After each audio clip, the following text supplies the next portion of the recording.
আমার হাতে রান্না করা এই চিলি চিকেন নাকি সবথেকে বেস্ট। রেস্টুরেন্ট থেকেও নাকি অনেক বেশি মজার হয় আমার হাতে রান্না করা এই চিলি চিকেন। রেসিপিটি ভালো লেগে থাকলে ভিডিওটি হারিয়ে যাওয়ার আগে শেয়ার করে টাইমলাইনে রেখে দিতে পারেন। যখন বানাবেন তখন কিন্তু ঝটপট দেখে বানিয়ে ফেলতে পারবেন।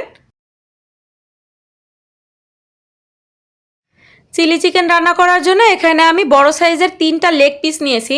তবে আপনারা চাইলে কিন্তু মুরগির বুকের মাংস দিয়েও চিলি চিকেনটা তৈরি করে নিতে পারবেন। আর লেগ পিসগুলো ছোট টুকরো করে কেটে নিয়েছি। 1.5 চা চামচ দিয়ে দিচ্ছি রসুন বাটা, 1 চা চামচ দিয়ে দিচ্ছি আদা বাটা, 1 চা চামচ দিয়ে দিচ্ছি সয়া সস, 1 চা চামচ দিয়ে দিচ্ছি ভিনেগার, স্বাদ মতো দিয়ে দিচ্ছি লবণ, আর 3 টেবিল চামচ দিয়ে দিচ্ছি কর্নফ্লাওয়ার। কর্নফ্লাওয়ারটা বাইন্ডিংয়ের কাজ করবে, তাই কর্নফ্লাওয়ারটা দেওয়ার চেষ্টা করবেন। উঁচু 1 চা চামচ ভর্তি করে দিয়ে দিচ্ছি লাল মরিচের গুঁড়া, 1 চা চামচ দিয়ে দিচ্ছি কালো গোলমরিচের গুঁড়া, আর একটা ডিম দিয়ে দিচ্ছি। এখন সব কিছু একসাথে খুব ভালো করে মেখে নিব।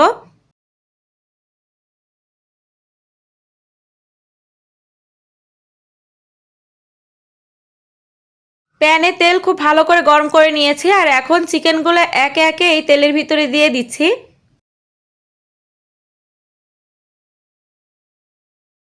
আমার আজকের এই রেসিপিটি আপনারা কে কোন এলাকা থেকে দেখতেছেন চাইলে কমেন্টস করে জানাতে পারেন, যাতে পরবর্তীতে আমি আপনাদেরকে ধন্যবাদ জানাতে পারি।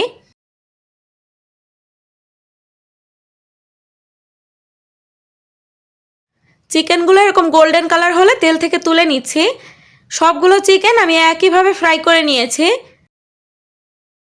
আলাদা একটা প্যানে চিকেন ভাজা যে তেল ছিল সেখান থেকে কিছুটা তেল নিয়ে নিয়েছি, আর এখানে 1 টেবিল চামচ দিয়েছি রসুনের কিমা।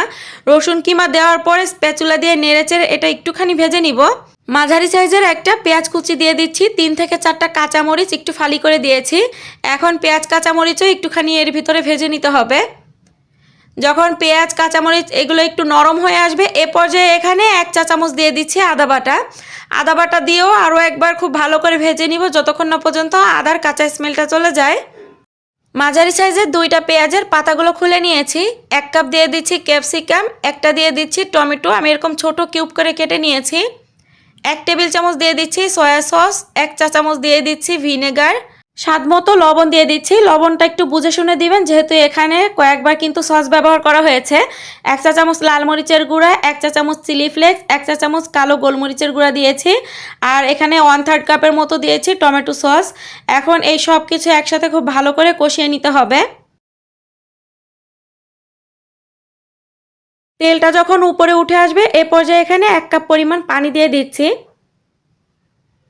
একটুখানি নেড়ে চেড়ে নিচ্ছি, আর পানির ভিতরে যে একটা বলক চলে আসবে সাথে সাথে চিকেনগুলো দিয়ে দিচ্ছি। চিকেনটা দিয়ে নেড়ে চেড়ে এটা খুব ভালো করে কষিয়ে নিতে হবে।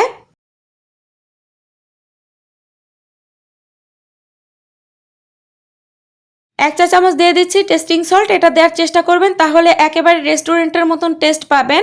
আর এখানে 1 টেবিল চামচ কর্নফ্লাওয়ার খুব ভালো করে পানিতে গুলিয়ে নিয়েছি, সেটা দিয়ে দিলাম। আর এখানে আরও 1 টেবিল চামচ দিয়েছি সয়া সস। সয়া সসটা কয়েক ধাপেই দিতে হবে, এতে করে পুরোপুরি রেস্টুরেন্টের মতনই টেস্ট আসবে। কর্নফ্লাওয়ারগুলো পানি দেওয়ার পরেই দেখবেন এটা কিছুক্ষণের মধ্যে এরকম থকথকে হয়ে আসবে। আর এ পর্যায়ে চুলাটা বন্ধ করে দিব, কারণ এর থেকে বেশি রান্না করলে এটা পরবর্তীতে ঠান্ডা হওয়ার পর একেবারে জমে যাবে।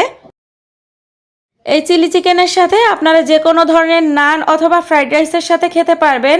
ভীষণ মজা লাগে এইভাবে চিলি চিকেনটা রান্না করলে। আমি তো বাসায় ফ্রাইড রাইস অথবা নান বানালে এই চিলি চিকেনটা রান্না করে থাকি। রেসিপিটি ভালো লেগে থাকলে প্লিজ লাইক কমেন্ট শেয়ার করতে ভুলবেন না। দেখা হচ্ছে নেক্সট কোনো রেসিপি নিয়ে, ততক্ষণ সবাই ভালো থাকবেন, সবাই সবার জন্য দোয়া করবেন। আজকের মতন বিদায় নিচ্ছি।